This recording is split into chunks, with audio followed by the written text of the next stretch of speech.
नमस्कार। आज हम आपको बताते हैं कि मोतियाबिंद क्या होता है और उसके ऑपरेशन के बाद क्या क्या सावधानियां होनी चाहिए। मोतियाबिंद कोई बीमारी नहीं है, ये एक सामान्य अवस्था है जो ज़्यादातर बुज़ुर्गों में होती है। इससे मरीज़ को कम दिखना शुरू होता है। कुछ मरीज़ों को दिन में, कुछ को रात में कम दिखना शुरू होता है। कुछ मरीज़ चौंध की भी शिकायत करते हैं। कई लोग बोलते हैं कि लाइट के आसपास घेरे बनते हैं रंग बिरंगे, तो ये सब लक्षण मोतियाबिंद के हैं। जब भी ऐसा कुछ लक्षण लगें या आपकी उम्र 55 के ऊपर है तो आप अपने आई सर्जन को जाके दिखाएं। मोतियाबिंद ऑपरेशन के बाद आपको क्या क्या सावधानियां रखनी चाहिए, अब मैं वो बताना चाहता हूँ। सबसे पहले तो आप अपने दिमाग में एक चीज़ बिल्कुल बैठा लें कि आपका डॉक्टर जितना भी अच्छा आपके लिए कर सकता था वो उसने कर दिया। अब डिस्चार्ज होने के बाद सारा का सारा ध्यान रखने का काम आपका है। उसके बाद हम बताते हैं कि जैसे ही आप ऑपरेशन के बाहर निकलते हैं अपने, तो आपकी आंख पे एक पट्टी बांध दी जाती है जो कि ज़्यादातर 4 से 6 घंटे तक रहती है या कई डॉक्टर्स 1 रात तक रखते हैं। उसके बाद पट्टी को खोल के आँख को अच्छे से बीटाडीन से साफ़ कर दिया जाता है और आपको घर भेज दिया जाता है। अभी मैं आपको बताता हूँ कि जो चीज़ें ऑपरेशन के तुरंत बाद बिल्कुल भी नहीं करनी है। बिल्कुल ज़ोर से छींकना नहीं है, ज़ोर से खांसी नहीं करना है, आँख पे ज़ोर से पानी के छींटे नहीं मारने हैं, धूल मिट्टी से बचाव रखना है।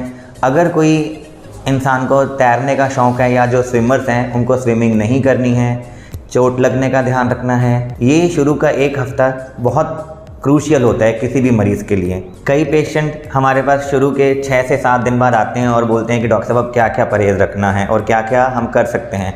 तो उसमें मैं सिर्फ इतना बताना चाहता हूँ कि शुरू का 1 हफ़्ता क्रूशियल होता है। उसके बाद आप कुछ चीज़ें बिल्कुल नॉर्मल कर सकते हैं, जैसे कि अपने आप नहाना, वॉक करना, बाल धोना। बाल धोने के लिए बहुत सारी भ्रांतियाँ बनी हुई हैं कि कैसे धोएं। पेशेंट्स को बहुत कन्फ्यूजन रहता है, स्पेशली लेडीज़ को।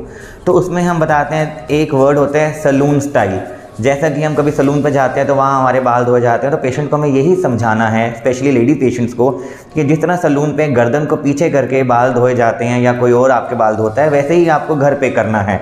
उसके अलावा आप अपना हल्का फुल्का चाय कॉफ़ी बना सकते हैं, हल्का फुल्का घर पे झाड़ू पोछा भी कर सकते हैं और करवट बदल सकते हैं। इसमें कोई भी प्रॉब्लम नहीं है। अब कुछ लोगों को बहुत सारी डाउट्स रहते हैं या बोलूँ तो शक रहते हैं कि हमें क्या करना है क्या नहीं करना है। तो उसमें मैं बताना चाहता हूँ कि अगर किसी भी पेशेंट की शुगर की, बीपी की, आर्थराइटिस की या हार्ट की कोई भी दवाई चल रही है तो उसको आपको रोकना नहीं है बिल्कुल भी।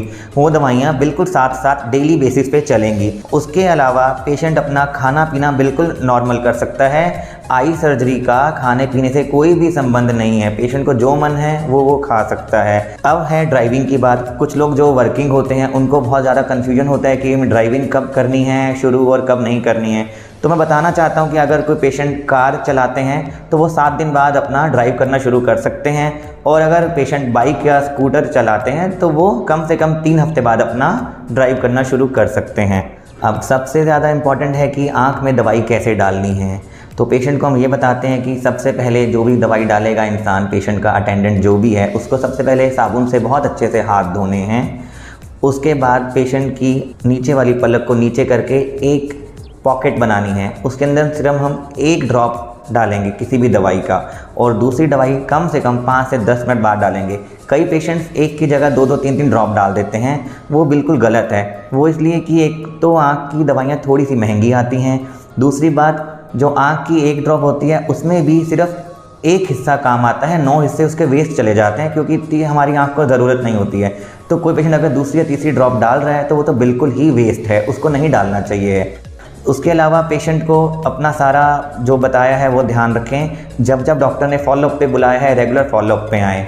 और इन केस अगर पेशेंट को कुछ भी बहुत ज़्यादा रड़क, लाली या एकदम से दिखना कम या दर्द महसूस होता है तो तुरंत हॉस्पिटल के दिए हुए नंबर पे आप कॉल करें, या अगर आपके डॉक्टर ने आपको व्हाट्सएप नंबर शेयर किया है तो आप तुरंत अपनी फ़ोटो खींच के आँख की भेज सकते हैं, ताकि डॉक्टर आपको बता सके कि ये नॉर्मल है या कुछ डरने की बात है। तो आप तुरंत अपने हॉस्पिटल में जाके ट्रीटमेंट ले सकते हैं।